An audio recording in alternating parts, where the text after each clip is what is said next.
Banyaknya.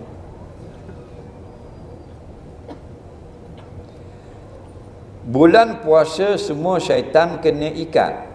Jadi kalau kita mimpi tu, siapa yang buat mimpi itu? Kita. Dia kata bulan Ramadan syaitan kena ikat. Dah tu kalau kita mimpi, siapa yang buat mimpi kita? Dia tak faham lagi budak ni. Dengar baik-baik. Nombor 1 tentang mimpi. Mimpi ini ialah roh kita melihat sesuatu. Dipanggil mimpi. Setiap orang yang tidur tak lari daripada 2 keadaan. Nombor 1, melihat sesuatu di dalam tidur. Namanya mimpi. Nombor 2, tak tengok apa-apa. Bangun-bangun cerah. Ada tak kita tak? Itu tidak bermimpi. Okey, tak lari pada 2 ni. Mimpi pula ada 3. Nombor 1, mimpi itu daripada malaikat. Apa? Kita mimpi yang baik-baik. Mimpi pergi Mekah, mimpi jumpa ulama, mimpi masuk belajar pondok, mimpi mengaji agama, mimpi masuk majlis selawat, mimpi ziarah ulama, mimpi jumpa Nabi, mimpi jumpa malaikat. Mimpi tunjuk buat haji dan sebagainya. Itu mimpi yang baik. Okey. Apa makna?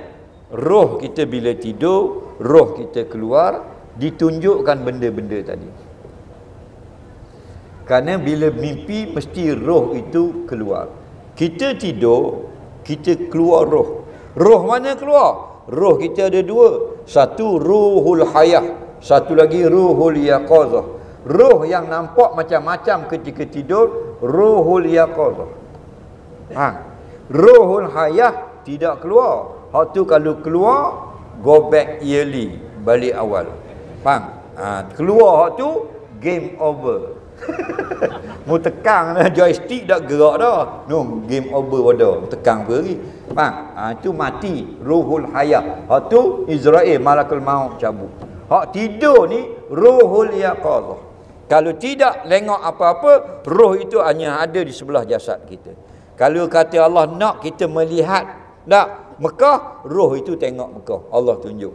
Faham lagi? Lepas tu kita nyanda tiang je dalam semini, Mekah dah. Tidur. Itu tidak pelik. Yang kedua, mimpi su dipanggil. Mimpi yang bodoh. Mimpi syaitan pun orang panggil juga. Apa dia datang daripada tang seritang ni. Tujuan apa? Tunjuk macam-macam. Nak suruh kita bangun, rasa takut. Kerana dia sakit hati ke tok nyang kita, iaitu Nabi Adam. Bukan saja tok Nabi Adam dia khianat, cucu cicit kita, dia cucu cicit Nabi Adam, dia khianat lagi. Antaranya dia usik kita dengan gambar-gambar hati. Nampak? Kalau kita tak suka ke budak tu, kita tak sarahi ke ayah dia. Ayah dia belah rumah kita. Faham? Tapi ayah dia tengok kita lari. Tu lanak dia turun. Dia buat itu keluar budak tu. Faham? Kenapa? Sakit hati ke ayah. Faham lagi? Kita usik anak dia. Setan gitu. Dia usik kita dalam tidur, suruh tengok hak takut-takut. Kenapa? Kerana balas dendam ke tok nyang kita Nabi Adam itu. Faham lagi? Jangan main tas seritang. Bisa dia. Itulah kita tu dalam mimpi pun tengok depan Rimako, kanan Dracula, kiri Atu Kubur, pusing belakang Atu Kopek. Kamu nak lari dah nak. Merebak jatuh bawah katil. Bangun. Takut tak?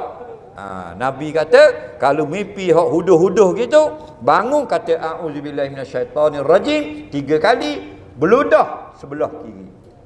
Bukan ludah dia, lidah isyarat. Tu buat gitu. Faham? Kalau ludah dia orang penuh atas muka bini.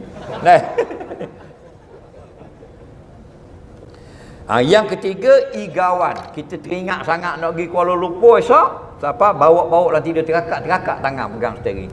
Itu igawan saja. Okey. Jadi itu kena faham mimpi.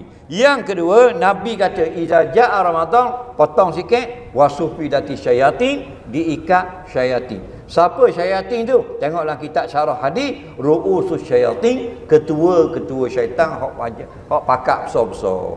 Hak syaitan-syaitan biasa-biasa hak duduk dalam jambang, hak tu dak kena ikat. Faham? Ada. Dalam jambang ada kan? Dia tengok kita berok. Tengok, faham lagi jahat nata tu.